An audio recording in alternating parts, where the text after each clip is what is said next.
Hello and welcome, football fans. Today we're gonna look into the Red Devils' new transfer from Benfica, Victor Lindelof, the 22-year-old Swedish center back. The question is a simple but a tough one. Is Lindelof gonna fulfill United's and Mourinho's high expectations? Is he gonna cut it for high-level competition? To find an answer to this question, people turn out to YouTube, a great resource, and watch those so-called highlight videos. Although some are professionally made productions, almost all of them are single-sided, just like the one I came across about our Lindelof. Not one single mistake or weakness, out of say 60 or maybe 70 plays. But for an accurate professional assessment, you need to look for a full game footage of a player. And also, you need to put him in an acid test. Can't emphasize enough how important that is. You'll see what I meant by that while doing the fun part together, which is a comprehensive, in-depth technical analysis of Lindelof play by play. If Lindelof passes this acid test, he is the man the special one needs so badly. Before we dive in, let's see what Franco Baresi said. In training, we prepared for the worst possible scenario. Lucky me, one of the best ever center backs in history of football revealed our acid test. Okay, that's fair enough. Like someone said it way in the past. Let's go to the videotape. Let's go to the videotape.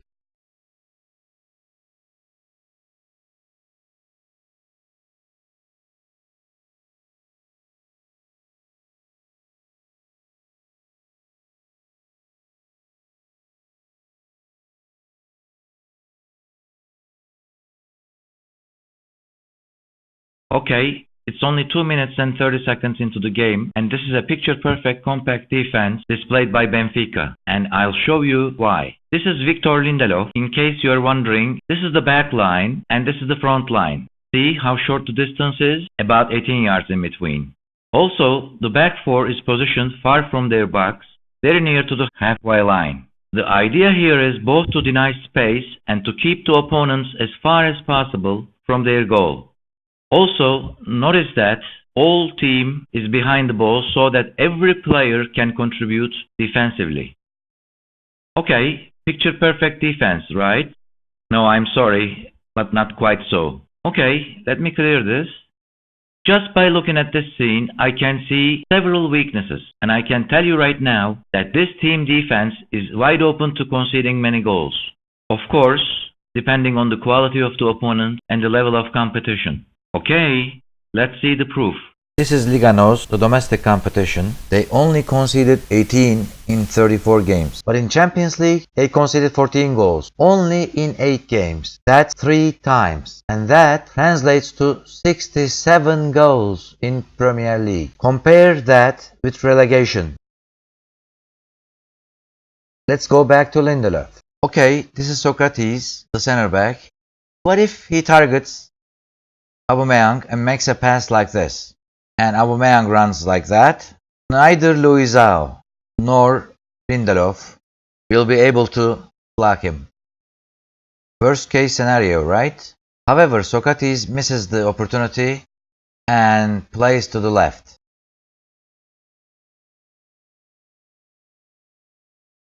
That's Bartra and Schmelzer on the far left, who is apparently neglected by Nelsinho, the right back of Benfica, who makes a very unclever move towards Dembele while Schmelzer is moving in the other direction, making the situation much worse than it is. Just watch.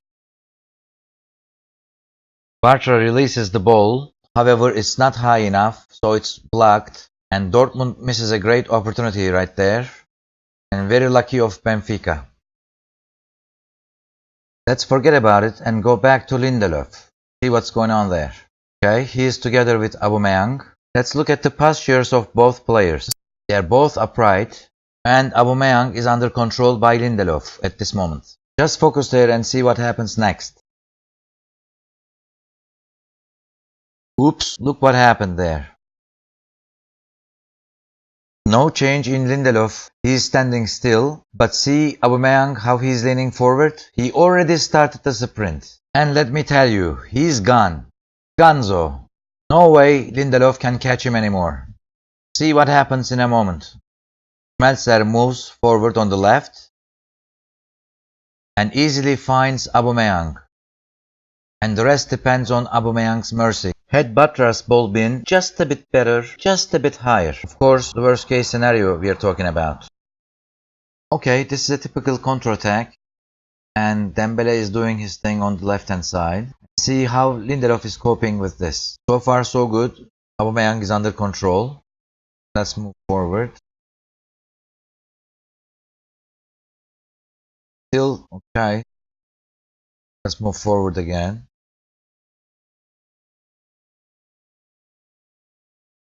That's perfect. Marking him very closely. Let's move on. Okay. See right there, Aubameyang put the brakes on, but Lindelof continues to move. Now this is the situation. Playing it behind of Lindelof, now Aubameyang can go in either direction freely. It's an old center forward trick played by Aubameyang on Lindelof, obviously. For instance, if Dembele chips the ball like that and right there is no way Lindelof is gonna stop Aubameyang connecting with the ball. And not only that, but there is another problem I see right there. Worst case scenario, what if Luizao isn't here but there?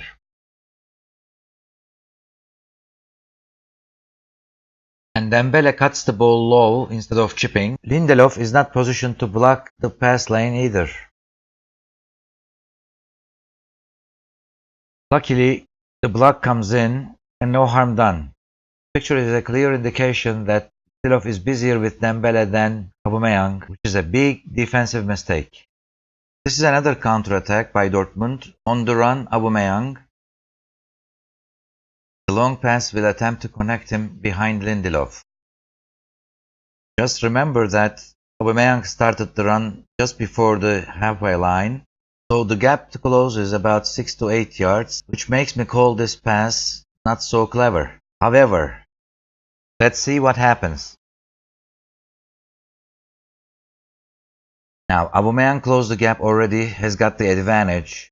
And let me tell you, this is not just because Aubameyang is pacier than Lindelof, but it's how Lindelof played right from the very beginning. Thankfully, Ederson comes to rescue to sweep the ball like a libero.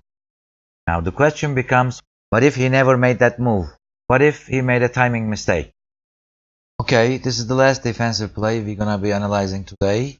Don't forget, the game is still tied 1-1 on aggregate. Alright, that's Lindelof there. And this is Pulisic, the culprit of the play. Okay? Just watch those two guys closely. Pulisic moves towards Lindelof. Right in front of him now. While this is happening, Lindelof stands still, but Pisek sees the opportunity and slides in.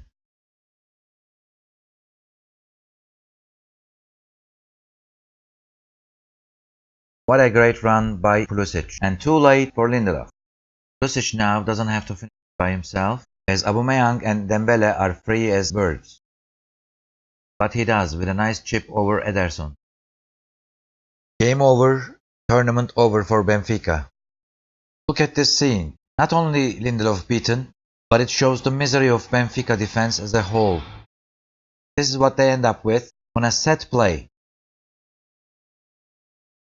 Well, that's another 40 mil debit Benfica's bank account in euros. Aubameyang shows up and Ederson says thank you for this nonsense high press. Takes him out of play for now by playing to Lindelof. Well, that's 80 million altogether. Now Lindelof can't play Eliseu since he turned his back to him. That's Eliseu's bad, by the way. German standard, Aubameyang won't give up running most probably.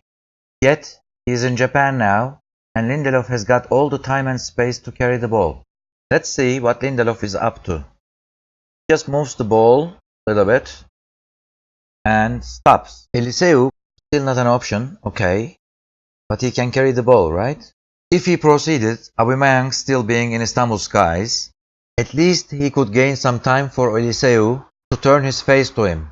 Instead, he turns all the way back to square one. Instead of pushing Benfica to halfway line. What a difference. Unforced bad play by Lindelof. See, Eliseu already turned his face and got tons of space. And look at this. He is the one complaining.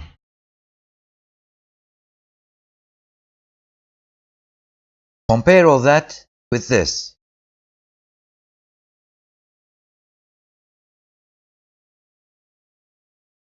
Right on the money. Ederson showing self-esteem and skill. Maybe why Guardiola wanted him for. Maybe.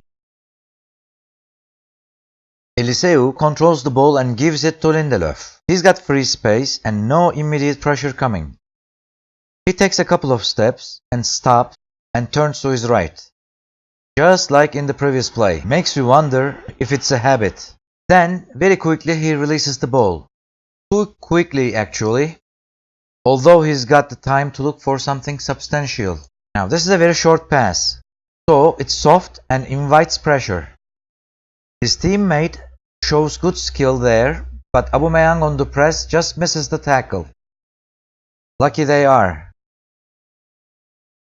Lindelof may be looking, but clearly don't see the field. With a simple, no skill required pass, he could have dropped two Dortmund players out of play.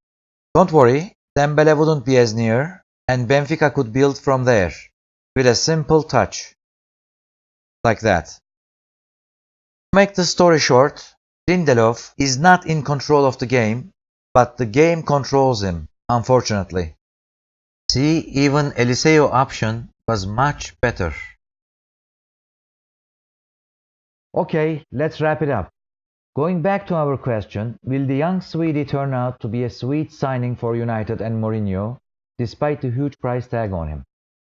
Just remember please, we are talking, cutting it for high-level, fierce competition here.